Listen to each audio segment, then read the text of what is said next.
खबर है मैं खुश आमदेद। मेरे साथ आरफ उम्मीद भट्टी साहब, जनाब ताहिर मलिक साहब और मैं हूं सईद काजी। नादरीन, जाहिर है आज बात का आगाज़ करेंगे अमेरिका के बड़े दिलचस्प सदारती इंतखाबात जो हो रहे हैं और उसमें दोनों उम्मीदवारों ने अपनी जीत का ऐलान कर दिया और उन्होंने ट्रंप तो ऑलरेडी कह चुके हैं कि ये इलेक्ट्रल फ्रॉड हुआ है। मुझे याद आ गया अफगानिस्तान का इलेक्शन जिसमें अब्दुल्ला और अशरफ गनी दोनों ने अपनी फतह का ऐलान कर दिया था, बाद में बड़ों ने बैठ के बीच बचाव कराया था। मगर अब क्या होगा, वो कह रहे हैं कि वो सुप्रीम कोर्ट में जा रहे हैं। अपने पैनलिस्ट से पूछेंगे। इसके साथ PDM की क्या स्ट्रेटजी है। नवाज शरीफ साहब ने खबरें आ रही हैं कि तमाम किश्तियां जला दी हैं, कह रहे हैं मैं तो आखिर तक लड़ूंगा, और ये क्या मामला है और इसकी क्या कोई काउंटर स्ट्रेटजी भी रियासती हुकूमत बना रही है, क्योंकि वो इंटरव्यूज़ देने जा रहे हैं और बहुत कुछ अफशा करना है उनका, ये कहना है। इसके साथ साथ जस्टिस काजी फाइज साहब की अहलिया ने ख़त लिखा प्रेसिडेंट को, उसके मदरजात क्या हैं उस पर भी बात करेंगे। और फिर जो बुनियादी और आम मसला, लाहौर और कराची जो है वो पोल्यूशन का हब बन चुके हैं और गढ़ बन चुके हैं, और लाहौर में सांस लेने नहीं ली जा पा रही और कराची में ट्रांसपोर्ट के हवाले से बदतरीन शहर बना दिया है। ये वो मसाइल हैं जिस पर हम बात नहीं करते, इन लड़ाइयों के चक्कर में ही रहते हैं। भट्टी साहब, लगता है पाक इलेक्शन हो रहा है। दोनों में कह रहे हैं, दोनों कह रहे हैं हम जीत रहे। अब ट्रंप ने आके सुबह कह दिया कि जनाब मेरे साथ इलेक्ट्रल फ्रॉड हुआ है और मैं तो फतह के शादियाने बजाने जा रहा था, आपने काउंटिंग बंद कर दी। अब he will go down fighting, ये तो पता चल गया। बिस्मिल्लाहिर्रहमानिर्रहीम। काजी साहब लोग बड़े अमेरिका की जमहूरियत का रेफरेंस दिया करते थे, बड़े मुअद्दब होके हाथ बांध के, बड़े अदब के जनाब अमेरिका से सीखे। जो जॉर्डन और ट्रंप का आपस में मुवासा हुआ, उसमें जो गुफ्तगू है वो पाकिस्तान में भी कभी नहीं, एक दूसरे को करप्ट का, बदनुमान का कहा और संगीन पर्सनल लेवल पे इल्ज़ामात लगाए गए। तो मुझे लगता है ये जो आपके काबिल एहतराम दोस्त है ना, उन्होंने जो अपनी जो लॉबियस्ट हायर किए थे ना नवाज शरीफ साहब ने, उन्होंने जाके ट्रंप को कहा कि बाल सुन, हारी ने जीती, हार मननी नहीं, मैं सजा याफ्ता भी हो गया, मैनू जुर्माने भी हो गए, मैं जेल भी हुआ, तो मैं हार नहीं मान रहा। तो मेरा ख्याल है ट्रंप ने ना मियाँ नवाज शरीफ साहब को फॉलो करना शुरू कर दिया।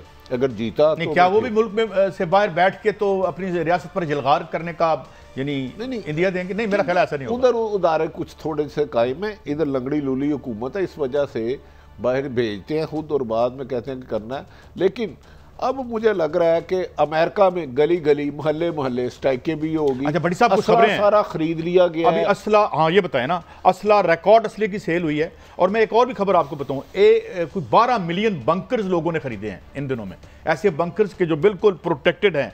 और ये फाइनेंशियल टाइम्स की खबर मैं आपको बता रहा हूँ। और लोगों ने इंतजाम कर लिए बड़ी साहब, घर के खाने पीने की चीजें स्टोर कर ली। इसका मतलब है सुपर पावर सुपर फसादात की तरफ जा रही है। बादियुल नजर में जिस किस्म की ये तो महीनों चल रहा है, क्राइसिस लग ये रहा है और तैयारी है, इससे ऐसा लग रहा है कि अब ये आप देख रहे हैं नाज़रीन, बड़ी साहब ये भी देखिएगा, US gun and ammunition sale surge ahead of election से पहले लोगों ने खतरात के बायस, खौफ के बायस असला खरीदना शुरू कर दिया है। जी बड़ी साहब आप बताएं। जी मलिक साहब, की हो गया सर, बड़ी प्यारी थी हमारी, और ज्यादा ही तुसी डराता है, एडी भी गल नहीं। अमेरिका आफ्टर ऑल इंस्टीट्यूशन है, वहाँ पे सेनेट है, कांग्रेस है, उनके पास अपना इदारे हैं। इतना गया गुआचा अमरीका नहीं हो गया फ्रॉड हुआ नहीं। इस तरह अगर आपने खबर में अगर सेल उनकी, आपको पता है कॉन्स्टिट्यूशन में अमेरिका में राइट है आपके पास गन रखने का, वो आपका कॉन्स्टिट्यूशन इजाजत देता है। अगर ज्यादा खरीदी है, आपकी बात को मैं ये नहीं कह रहा, पब्लिक रैली में जो एक बंदा मर चुका है वहां पे, मगर ये मतलब नहीं है कि अमेरिका को सिविल वॉर पे जा रहा है या अमेरिका खत्म होने लगा, ऐसी बात नहीं। जो चीज लड़ी है, अफगानिस्तान भी नहीं हुआ, जो लड़ने जो अहम इशू बना है, जो इशू बना है ना इसके लिए, ट्रंप के लिए, ट्रंप बड़ा सीधा जा रहा था। ट्रंप का सारा फोकस 4 साल है उसने किया वाइट जो पॉपुलेशन है मेजॉरिटी, उसको डराया। उसने कहा देखो ये ब्लैक पॉपुलेशन है, ये स्पेनिश स्पीकिंग पॉपुलेशन है, ये मुसलमान है, ये बढ़ते जा रहे हैं, ये 40+ से ज्यादा हो गए हैं, ये मुल्क तो नेगेटिव कैंपेन की उसने। मैं आपको मेरी बात आप सुन लेना, मैं कंक्लूड करने ये जा रहा हूँ कि जो ट्रंप फर्स्ट क्लास जा रहा था, स्टॉक चेंज उसने उठाई थी, इकोनॉमी थोड़ी सी बेहतर थी। ट्रंप जो ही कोरोना आया ना, कोरोना मुझे लगा ट्रंप के लिए आया। कोरोना के आने के बाद 11% तो सीधी अनएम्प्लॉयमेंट हुई है ना, 11% लोग फारग हो गए। 4 करोड़ लोगों ने अनएम्प्लॉयमेंट उन्होंने अप्लाई किया जी कि हम बेरोजगार हो गए हैं। इसके बाद अमेरिका का ये वाहद इलेक्शन है मेरी अकल के मुताबिक जिसमें ना इंटरनेशनल इशू है ना खारजा पॉलिसी है, सारा रोना है इकोनॉमी मैं थोड़ा सा बता सारा इकोनॉमी का मैं थोड़ा सा बता दूं नाज़रीन, अमेरिकन बहुत सारा कॉन्स्टिट्यूशन तो हम थोड़ा बहुत इसमें इलेक्टोरल कॉलेज जो है पॉपुलर वोट से तो प्रेसिडेंट इलेक्ट ही नहीं होता। इलेक्टोरल कॉलेज में 270 वोट लेने पड़ते हैं, $14 बिलियन लगे हैं इस पे, और ये सारा सरमाए का खेल है। 60 से 70% पैसा इसको जो है सरमाएदार और बड़ी कंपनियां फंड करती हैं, लिहाजा जो बनती है ये जो हमें भट्टी साहब जो कहानी बेची जाती थी ना गरीब अवाम और फलां जो है वो फिल्म कोई नहीं है। दोनों के दोनों उम्मीदवार वहां के आला इशराफिया के नुमाइंदे हैं जो भी जीत जाए। देखें, माफिया जब आपके इलेक्शनों पे इन्वेस्टमेंट करे, वो पाकिस्तान हो या अमेरिका, अब माफिया का अपना मुफादत होता है, उसका अवाम के साथ कोई वास्ता नहीं होता। और अमेरिका एक्सपोज हो गया है कि ना उसमें कोई असूल है, ना कोई मैनर्स है, ना इंटरनेशनल कोई राइट्स है। उधर भी जंग चल पड़ी है इक़्तिदार की हर हासिल में लेने के कि मैं इसको अगर हार गया तो मैं छोड़ूंगा नहीं, मैं सुप्रीम कोर्ट में चले जाऊंगा। 175 केसेस हैं इस वक्त इस पे ट्रंप पे, जिसमें एक टैक्स अवॉइडेंस का है। टैक्स अवॉइडेंस का है। देखिए 70 केस है। मुझे लगता है मलक साहब आपके क्या ख्याल है अमेरिका के? काजी साहब ये एक पॉइंट जो बड़ा मैं मिस कर गया, 3000 अरब रुपया बांटा है अमेरिका ने जिसमें ट्रंप प्रेसिडेंट था। अब ट्रंप को एक चीज़ और बड़ी हिट कर गई है। देखिए इंसान सारा रोटी की तलाश में है। जो आम आदमी की बात करो, मेरी राय में आम अमेरिकन के भी वही दुख है जो आम पाकिस्तानी के। ये गलतफहमी में रहे, वो भी चाहता है मेरे बच्चों की तालीम कम हो, खाना हो, और ज़्यादा दुनिया में कोई इतना मसला नहीं। हुआ क्या है? हुआ ये है कि डेमोक्रेट्स ने एक और इमदादी बिल दिया कि हम आपको पैसे बांटते हैं आसान ज़ुबान में। ट्रंप ने उसको रजिस्ट कर दिया। ट्रंप ने वो इमदाद नहीं आने दी। मैं समझता हूँ ये की फैक्टर बनेगा अगर ट्रंप हारा। इसने गरीबों का पैसा रोका है। $1200 दे रहे थे, फिर बाद में 600 कर दिए। आप आगे और बड़ी बड़ी कंपनियों को $1.5 ट्रिलियन उन्होंने कहा, डेमोक्रेट्स ने कहा था हम फिर 1200 देते हैं। इसने कहा नहीं हम नहीं देना। इसने जब यूं ही कहा, ये अच्छा खासा आगे जा रहा था। पुराने सारे इनका डाटा निकालने ही बस। लेकिन अभी मैं आपको बता दूं, जो खबर दे दूं आपको, अभी जो CNN दे रहा है, मैं उसको वॉच कर रहा हूं, वो उसने 138 इलेक्टोरल वोट्स जो हैं वो दिए हैं बाइडेन को, और 113 है अभी तक। और अभी की वोट्स नहीं, एक जो कई इंटरनेशनल इस वक्त मैं बात करूं, कई इंटरनेशनल मैंने पढ़ा वो तो कह रहे हैं 3-4 रह गए। 224 पहुंच गया और 213 जो है वो 265 तक पहुंच गया। जो इंटरेस्टिंगली अगर जो बाइडेन जीता है, ये दुनिया का शायद ओल्डेस्ट प्रेसिडेंट बनेगा। 78 ईयर्स ओल्ड है ये। लेकिन बहरहाल एक बात है, यहाँ देखिए हम हमारी रियासत पे बड़ा हमला होता है। भट्टी साहब हो जी आज ये कर दिया, फौज ने वो कर दिया, उसने कर दिया, किया होगा, मैं तो कोई गवाह नहीं उसका।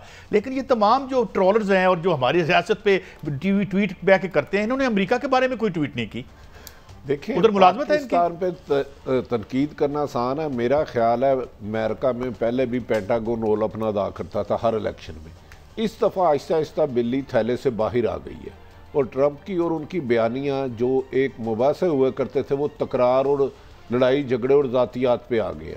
मेरा ख्याल है अमेरिका में रिज़ल्ट कोई भी आए, दूसरा बंदा उस पर शोर शराबा करेगा, प्रोटेस्ट कर सकता है, लड़ाई झगड़ा हो सकता है। और ये जो इतना असला खरीदा, अगर ये चल गया तो फिर देखें अमेरिका में इंसानी हकूक की पामाली किस तरह होती है। ये अगर 10 जनवरी आप जो बात कर रहे हैं, 10 जनवरी से बात अगर आगे निकल जाती है तो फिर वहाँ राइट क्राइसिस में थोड़ी सी एक चीज़ है, हमारे लोगों को थोड़ा सा सिस्टम का पता नहीं है। अमेरिका में जो सुप्रीम कोर्ट होती है उसका जज अमेरिकन प्रेसिडेंट लगाता है, ठीक है, ये उसकी नॉमिनी होती है और वो ताहयात होता है। अगर आप एक दफ़ा अमेरिका में सुप्रीम कोर्ट के जज बनेंगे, जब तक मर के जान छूटेगी, आप मर के जान छूटेंगे, वो चाहे आप 100 साल के हो जाए। अब इस वक्त कहानी ये है कि इस वक्त प्रीडोमिनेटली जो सारे कंजर्वेटिव हैं, यानी कि रिपब्लिकन प्रेसिडेंट के लगाए हुए जज जो हैं बहुत ज़्यादा है। जो अमेरिका में इस वक्त कंसर्न है, जो भट्टी साहब जिस चीज़ की निशानदेही कर रहे हैं कि अगर धांधली होती है तो फ़ायदा क्या होगा, वो केस जाएगा सुप्रीम कोर्ट में। मेरी बात मुकम्मल होने देना, सुप्रीम कोर्ट में जाएगा तो सुप्रीम कोर्ट में लोगों का डर ये है कि मेजॉरिटी जो है वो रिपब्लिकन प्रेसिडेंट की आई है, तो लोग डर रहे हैं कि कहीं वहाँ जाके ये टर्म जीत ना जाए। ये मैं इसको खत्म करके अपनी दूसरी स्टोरी पे जाता हूँ, इसको कंक्लूड कर देते हैं। कोई होली कॉज कहीं भी नहीं है, ये बड़ों का खेल है। उधर भी सरमाए का खेल है, इधर भी सरमाए का खेल है, इंडिया में भी सरमाए का खेल है। और हमें जमहूरियत उस वक्त तक नहीं होगी जब तक माशी जमहूरियत ना हो और लोगों के हकूक ना मिले, ना वो अमेरिका में मिल रहे हैं, ना यहाँ मिल रहे हैं, ना कहीं और। जमहूरियत तब आएगी। भट्टी साहब आगे चलते हैं। आप मुझे ये बताएं कि अब किश्तियां जला दी नवाज शरीफ साहब ने, वो कहते हैं आखिरी हद तक जाऊंगा मैं, और जिसने मेरे साथ रहना रहे, नहीं रहता ना रहे। आप हालात किधर जाते देख रहे हैं? देखिए नवाज शरीफ साहब का तो फैसला है, अगर वो हुकूमत में नहीं तो मुल्क जाए भाड़ में। आखिरी हद तक वो जाएंगे, बयानियाँ और सख्त होगा। कुछ सीक्रेट राज जो इमानत होती है हुक्मरानों के पास वो अफशा किए तो सेडिशन करेंगे ना, जिससे पाकिस्तान डैमेज होगा दुनियावी तौर पे। और इसका फैसला कर लिया गया, ड्यूटियां लगा दी गई हैं तमाम लीडरों की कि चंद दिन बाद एक इशू ठंडा होगा, आपने दूसरा करना है, तीसरा करना है, चौथा करना है। उनके पास तो जितना बारूद है उन्होंने पाकिस्तान पे चलाने की कोशिश कर ली है, हिकमत अमली बना ली है। मैं आपको यकीन से कह रहा हूँ कि ये अब ही मरियम नवाज साहबा मेरा ख्याल है कल जा रही हैं गिलगित बल्तिस्तानिया, उधर भी जहर उगलेंगी, उधर भी जहर उगलेंगी और पाकिस्तान के एक ही इदारे के खिलाफ, उसका नाम है एस्टेब्लिशमेंट और अदलिया। तो मेरे ख्याल में दूसरी तरफ भी तैयारी मुकम्मल है। वो क्या है? दूसरी तरफ तैयारी मुकम्मल है। आपका क्या मतलब है? अदारे मुल्क की तजलील कराने के लिए तो नहीं आते।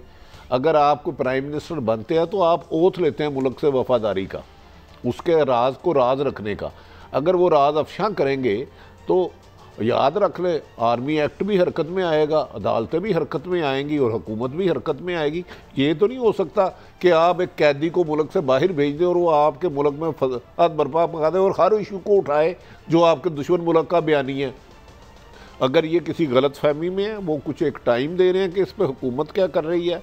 और मुस्लिम लीग के नून के कुछ लोगों ने भी एस्टेब्लिशमेंट से रब्ता किया है। इंतखाब चमकनी साहब की भी प्रेस कॉन्फ्रेंस आई है, जो KPK के उनके वाइस प्रेसिडेंट थे या क्या थे? नहीं, इसके अलावा कुछ मेन बंदे मुस्लिम लीग नून के ओपनर वन डाउन प्लेयर भी रब्ते कर रहे हैं कि जनाब हम ये नवाज शरीफ का बयानिया हम पे मुसल्लत किया जा रहा है। तो उनको आगे से जवाब मिला, भाई आप अपना फैसला खुद करें, लेकिन रियासत मुल्क दुश्मनी की इजाज़त किसी को नहीं देगी, वो कोई भी जमात हो, वो कोई भी शख्स हो, कोई भी साफ़ी हो।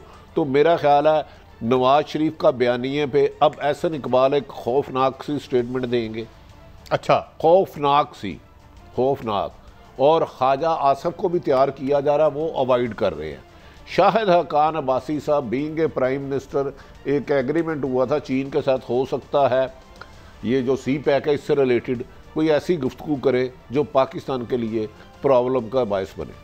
अच्छा मलिक साहब, आप ये बताएं कि ये भी खबरें आ रही हैं कि उन्होंने इंटरनेशनल मीडिया में जाने का फैसला किया और कुछ ऐसे डैमेजिंग इंटरव्यूज़ देंगे मियां नवाज शरीफ साहब, तो फिर वो अभी इधर जो लोग हैं उनको भी तो वो एंडेंजर ही नहीं कर रहे। मैं आपसे खबर शेयर कर देता हूँ। मियाँ साहब, मैंने आपको बताया था ना, पूरे वो धर्मेंद्र बने होते हैं, सामने कैमरे, स्क्रीनें और उर्दू अंग्रेज़ी ये सारा कुछ चल रहा है। उन्होंने एक स्पीच अपना ख़ताब किया अपने MNA से। पहली बात उन्होंने की है जो भट्टी साहब ने किया, मैं इनको सेकंड कर दूँ। उन्होंने कहा जिसने जाना है पार्टी छोड़ दे, और उनके साथ उन्होंने ये भी कहा कि मुझे कोई शिकवा नहीं होगा, मेरे दिल पे कोई बोझ नहीं, मेरी तरफ से सबको आज़ादी है जो जाना चल। नंबर 2, उन्होंने अपना को हीरो भी बनाया, फिल्मी हीरो। उन्होंने कहा मगर मेरी सुन ले, मैं अकेला भी रह गया, मेरा बयानिया वही रहेगा जो मेरा है, ठीक हो गया। तीसरी बात जो बड़ी इंटरेस्टिंग की है मियाँ साहब ने, उन्होंने ये फरमाया कि भाई बात सुनो, एक मैं तुमसे वादा करता हूँ जो बाकी बचेंगे कि अब से आज के बाद जो मेरी नेगोशिएशन होगी, जो गुफ्तगू होगी ना, रियासती इदारे हो, हुकूमत हो, A हो B हो, वो ऑन दी पेपर होगी, ऑन टेबल होगी, मैं कोई चीज़ छुपाऊंगा नहीं, ये मेरा आपसे वादा है। तो टेसिटली उन्होंने इस बात का एतराफ़ कर लिया कि माजी में वो छुपाते थे। सबको ही पता, उसमें बताने की जरूरत नहीं, आपको नहीं पता, आप ही बताते हैं मुझे कौन से जनरल मीरगुल की पेशकश है, जिनकी भी पेशकश है वो तो सबको पता है। जनरल जिलानी साहब पर भी उनकी मोहब्बत रही है, तो वो पुराने आदि हैं इस चीज़ के, वो मसला नहीं। और इस बार उन्होंने नया एक नवाज शरीफ आया, नया पाकिस्तान जिस तरह बना, उन्होंने कहा कि मैं अब जो करूँगा ओपन करूँगा।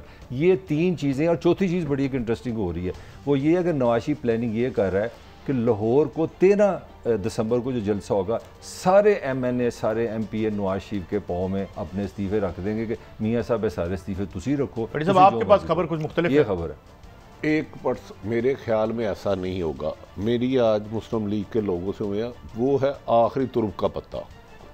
ये इस्तीफे नवाज शरीफ को देंगे, मैंने ये क्लियर का फैसला, एक तो पीपल्स पार्टी ने टोटल रिफ्यूज कर दिया, हमने रिजाइन नहीं देना। पीपल्स पार्टी का कोई बंदा आके इसकी तरदीद करना चाहे तो मोस्ट वेलकम।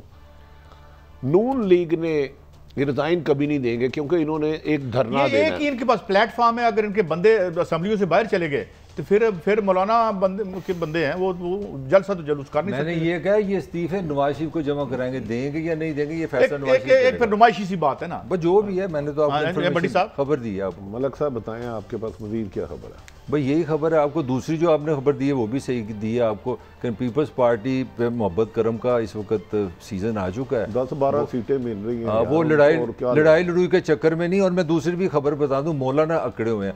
मौलाना को किसी ने ऑफर किया कि आप हमसे बात करो, उन्होंने कहा यार बात ही है कि जितनी मेरी ह्यूमिलिएशन इमरान ने किया मैं किसी कीमत पे आपसे पीटीआई ने रब्ता किया उनसे, किसी ने किया रब्ता उनसे।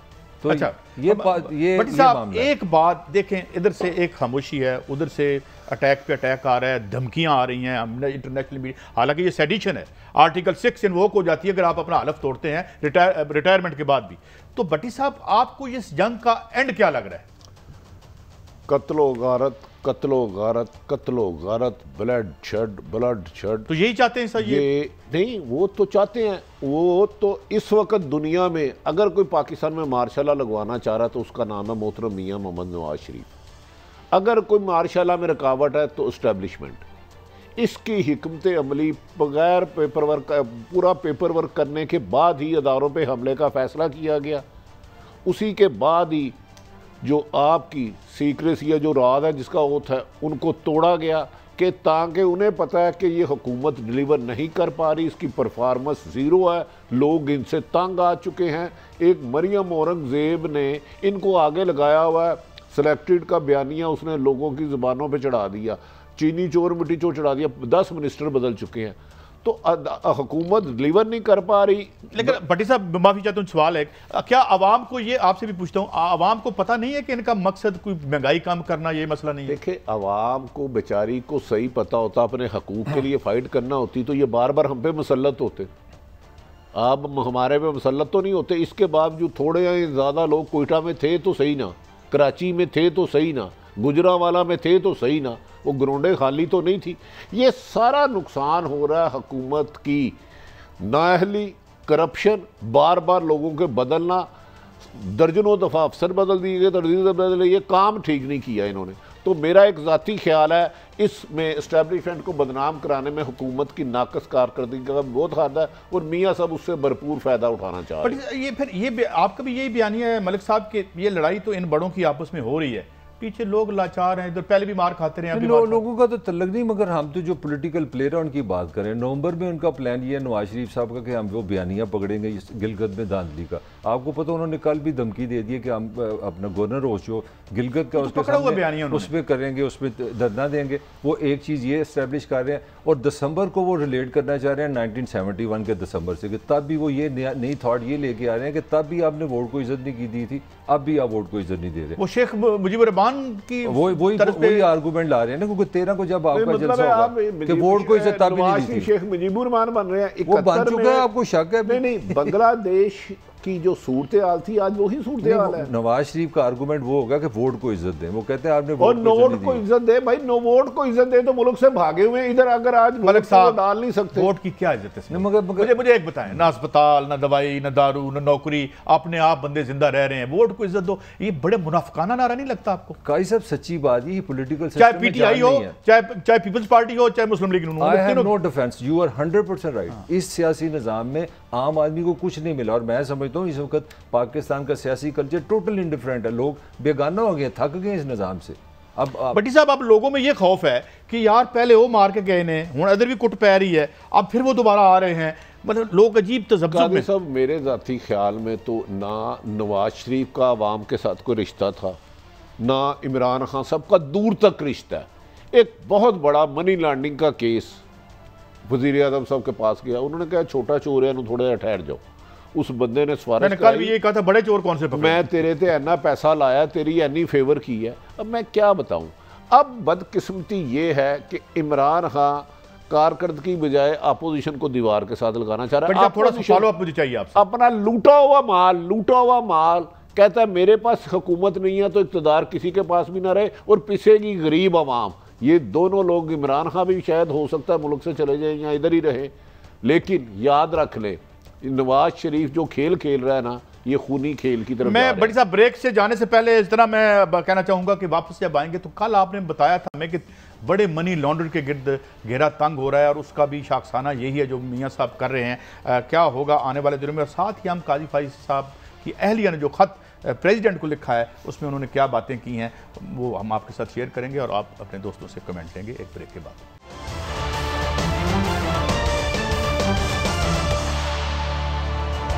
वेलकम बैक नाज़रीन। एक तो मोहतरमा सरीना ईसा साहिबा का ख़त हम आपके साथ करेंगे, उसके साथ ही आज इख्तलाफी नोट भी मीडिया पर गर्दिश करता रहा, जिसमें मंसूर अली शाह साहब ने मुख्तलिफ रिमार्क्स उसके सामने आए। काजी फाजी साहब को जानबूझकर टारगेट किया गया। फैज़ाबाद धरना केस का फैसला इक़्तिदार में बैठे लोगों के लिए इख्तलाफ की वजह बना और काजी फाजी साहब और उनकी फैमिली की निगरानी की गई। गैर कानूनी तरीके से मवाद इकट्ठा किया गया और वज़ीर-ए-आज़म के शहजाद अकबर के उठाए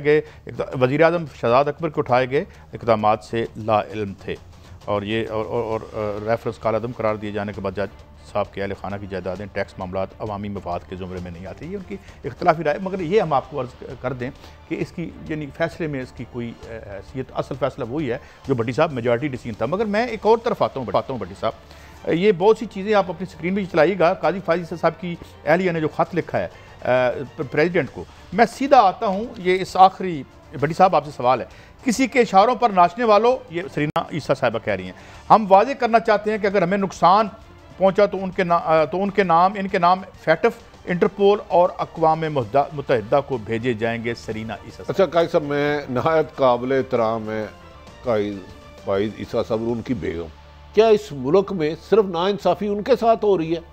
जो 22 करोड़ अवाम रोज़ाना जलीलो ख्वार होती है, अपना हक लेने के लिए रसवा होती है, उसका कोई वाली वारस नहीं है। ये क्या मजाक बनाया हुआ है? इनका हक है जो मर्जी लिखे। ये कह रही है किसी के इशारों पे नाचने वालों, हम वादे करना चाहते हैं कि अगर हमें कोई नुकसान पहुंचा तो इनका नाम FATF में, ये किस कानून के तहत जाएंगी? क्या मुझे इंसाफ नहीं मिल रहा, मैं एक जदोजहद करूँ एक अपने काम के लिए, तो मैं FATF में जाऊँगा? जो अगर जज साहब की मिसिज पाकिस्तान की अदालतों में एतबार नहीं कर रही, FATF पे इंडिया तो जाए कि हमें ब्लैक लिस्ट में डालना है। तो अगर सुप्रीम कोर्ट के जज साहब की बेगम पाकिस्तान की अदालतों में नहीं एतबार कर रही तो मैं और आप कहाँ जाए? हम किसका दरवाजे पे दस्तखत दें कि हमारे साथ एक फ्रॉड कर रहा है रोजाना? मैं किधर जाऊँ, आप किधर जाए, मलक साहब किधर जाए? ये बताए ना, ये किस कानून के तहत इंटरपोल अक़वाम मुत्तहिदा को भेजे जाएंगे? किस बेस पर? ये कैसे? नहीं, बड़ा वैलिड पॉइंट है भट्टी साहब। नहीं, बिल्कुल, अगर किसी मुल्क की सुप्रीम का जज ही अपने इंसाफ पर हो रहा है तो 22 करोड़ वाकई ये बहुत ही वैलिड पॉइंट है। इसका मतलब है कि आप सीधा सीधा ये बात कह रहे हैं कि इस मुल्क में इंसाफ कानून अदालत नहीं।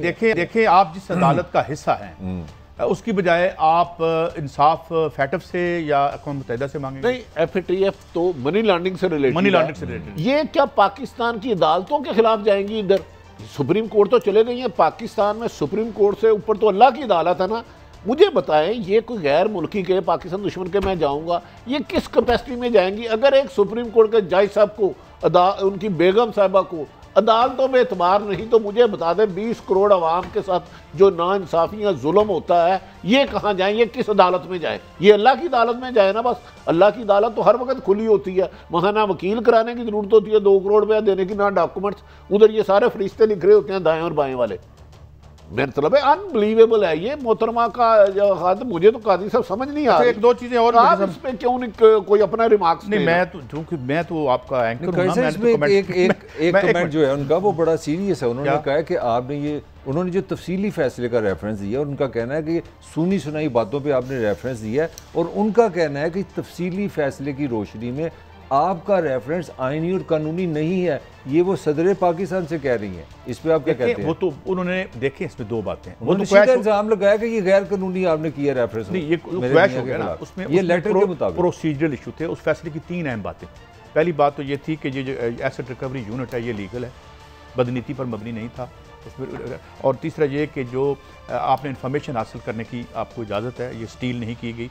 और चौथा भी एक अहम पॉइंट था कि जो है इसको देखें, चीफ जस्टिस साहब देखें कि ये मामला, क्योंकि जो एहलिया है वो डिपेंडेंट होती है, तो वो पब्लिक ऑफिस होल्डर है। ये था वो फैसला, मैं खुद से कुछ नहीं कह रहा। काजी साहब, मेरा सवाल बिल्कुल मैं और सादा कर देता हूँ समझने के लिए, क्योंकि इस वक्त लाखों केस अदालतों में है। क्या हर केस जिसको इंसाफ नहीं मिल रहा? मैं अपनी मिसाल दे रहा हूँ। मैंने बाद अहम तरीन शख्सियात को एक चीज़ भेजी कि ये फ्रॉड हो रहा है।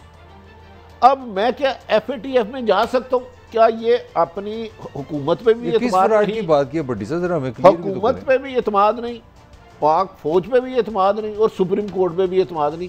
FATF में मैंने पहली दफ़ा सुना है कि कोई प्राइवेट आदमी जाएगा, वो भी सुप्रीम कोर्ट के मोहतरम नहायत काबिल एहतराम फायद साहब की मिसेज।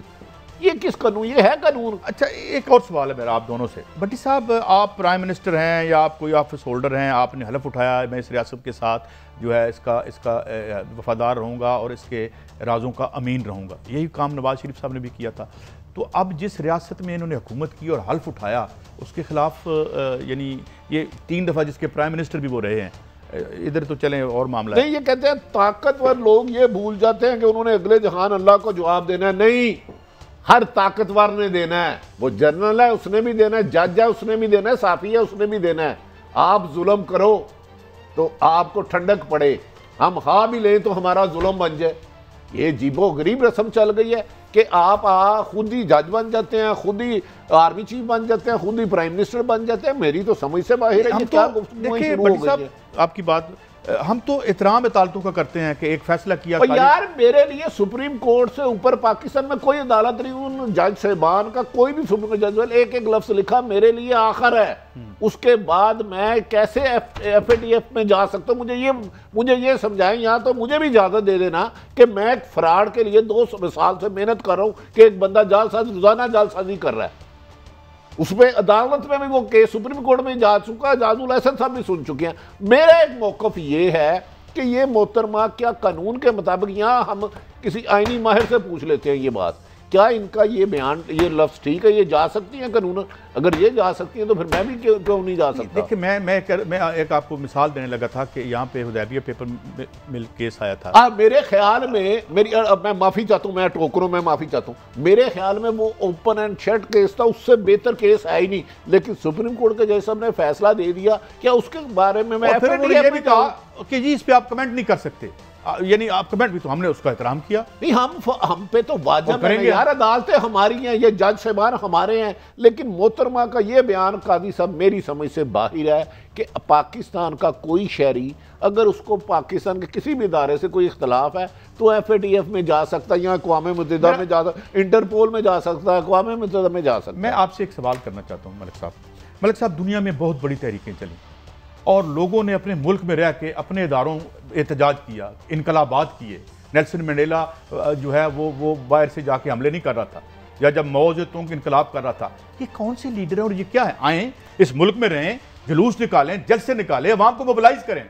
भाई उनका मौक़िफ़ ये है कि हमें इस सिस्टम पे एतबार ही नहीं। वो कहते हैं इंसाफ ही नहीं, वो तो उसकी पैदावार खुद है। तो वो पैदावार, वो मैं उनका मौक़िफ़ दे रहा हूँ ना। आप कह रहे हैं आप अपना मौक़िफ़ दें यार, उनका मौक़िफ़ आप उनके स्पोक्सपर्सन तो नहीं है ना। लीडर की सिंपल सी डेफिनेशन है, जो आपके साथ हंसी और खुशी में, गम में आपके साथ नहीं है, वो लीडर। मैं आपसे ये पूछ रहा हूं ना कि स्ट्रगल जो करते हैं, नहीं, ये लीडर नहीं है। ये तो इस पे तो वक्त ज़ाया करने ब्रेक लेनी है मुझे। ये किस तरह लीडर हो सकता है जो आवाम को छोड़े? ये तो बहस ही नहीं कर सकते। ब्रेक लेनी है ना, आवाम से आपका कोई रिश्ता है। रियासत जिसने आपको तामीर किया और जाली तौर पर आपकी शख्सियात को हमारे ऊपर मुसल्लत किया, उनसे लड़ें। आप अगर जीत जाते हैं तो जीत जाएं भाई, ये तो अल्लाह ताला ने जिताना है यार। एक ब्रेक के बाद हाजिर होंगे। और ये हमारा तो हाल ये है कि हम सांस लेने से भी माजूर हैं, हमारे हवा भी जो है वो भी गंदी है, और कराची के ट्रांसपोर्ट के क्या मामले हैं, एक ब्रेक के बाद।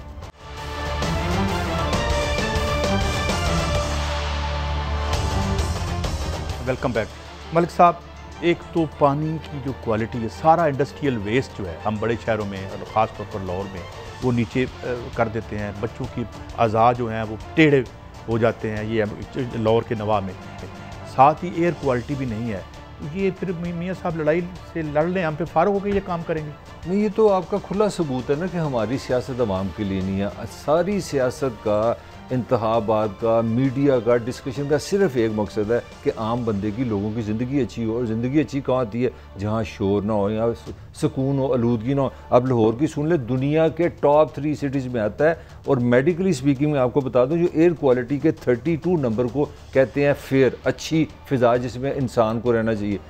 मैं कसम खा रहा हूँ, ये गैर इंसानी फ़िज़ा है आपकी। सुन ले, जहाँ 32 होनी चाहिए, कल का मैं आपको फिगर दे रहा हूँ, शाम को 5 बजे 155 ये एयर क्वालिटी है आपकी। 8 बजे जूँ रात होती है क्वालिटी गिरती है, 171। रात को 10 बजे 183। दुनिया के सारे डॉक्टरों का कहना है कि इस फ़िज़ा में डिप्रेशन, खांसी, ENT के मराज, एलर्जीज़, दमा, मैं अगर आपको बीमारियों के नाम गिनाऊँ तो आपका प्रोग्राम ख़त्म हो जाए। ये दुनिया के किसी स्टैंडर्ड से लाहौर की फ़िज़ा इंसानों के लिए नहीं। भट्टी साहब, ये जो आम आदमी के मसाइल हैं, ये ट्रांसपोर्ट का कराची का मसला आज तक हल नहीं हुआ। देखिए, कराची में ट्रांसपोर्ट में जो तबाही हुई है, ये ब्लूमबर्ग की रिपोर्ट है। मुझे बता दे, आप कहते हैं नवाज शरीफ साहब बड़े जहादी हो गए हैं, नजरियाती हो गए हैं।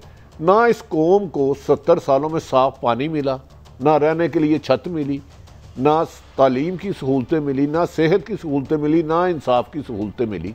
तो ये जंग बड़े चंद माफिया की आपस में इक़्तिदार में अपने आप को रखने और इक़्तिदार में दोबारा जाने की जंग है। इसमें अवाम का हाल है कहाँ? गिलगित की खिदमत अब कैसे करेंगे? गिलगित की खिदमत, गिलगित बल्तिस्तानिया को कराची बनाएंगे? वो तो उसके ब्लूमबर्ग की आप रिपोर्ट देख लेना कि बदतरीन शहर है जहां इंसान जानवरों से बदतर जिंदगी गुजारा। ये देखे ना, ये हमारे भाई हैं सारे कराची में, और 12.5 साल से पाकिस्तान पीपल्स पार्टी की हुकूमत है।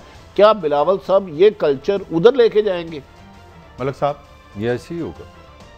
अवाम माइनस है। अवाम देखें, ये चीज़ साबित होगी। हम एक दूसरे से जितना मर्जी इख्तलाफ करें, एक चीज़ पे इख्तलाफ नहीं हो सकता कि इस सियासी निज़ाम में आम आदमी माइनस है। यार इस फिज़ा में ये लाहौर, पता है, ये बागों का शहर, सब कॉन्टीनेंट की महबूबा, इस पे नूर जहाँ जो मलका थी, उसने पता क्या लिखा? उसने लिखा कि एक ज़िंदगी लाहौर की मोहब्बत में देना, इससे नाइंसाफ़ी है। ये लाहौर की मोहब्बत में बात कर रही है 3 सदियाँ। तो इसीलिए लाहौर को हमने कब्जा ग्रुप को दे दिया। आवाम से ज़िंदगी की ख्वाहिशें छीन के, ज़िंदगी एक अल्लाह ताला की इमानत है ना, जब आप दुनिया में आते हैं, तो हमने कब्जा ग्रुप को दे दिया, माफिया को दे दिया, करप्ट को दे दिया, डाकू को, चोर को दे दिया हुआ। इसमें गरीब आदमी की, कादी साहब मैं माफ़ी चाहता हूँ आपकी हुकूमत और अपोजिशन की, आम शहरियों के लिए जदोजहद लड़ाई लड़ी जा रही है। पैसा बचाने की, लूटा हुआ माल अरबों, वो भी गरीबों का बचाने की, और अब भी वही। बड़ी से एक सवाल मैं आपसे करना चाह रहा हूँ, हम लाहौरी हैं, वो जो फिक्र है जिन्हें लाहौर नहीं देखा, जम्मिया नहीं, वो ये वाला लाहौर है?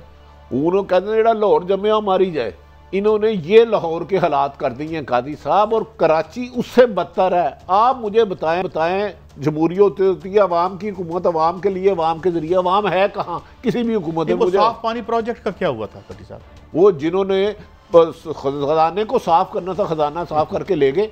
गवर्नर पंजाब 4 साल से चला रहे हैं साफ पानी, खजाना साफ कर गए। वैसे बिल गेट से पैसे भी लिए उसके, बिल गेट से पैसे भी लिए, इमदाद भी ले, वो हमारे कर्जे में डाल देंगे या नहीं? शायद नहीं, उसने जी बड़ी साहब बिल गेट्स का मंसूबा। कादी साहब, गुजारिश ये है, जब तक ये कानून शिकनों को, करप्ट लोगों को हाथ ना डाला तो पाकिस्तान को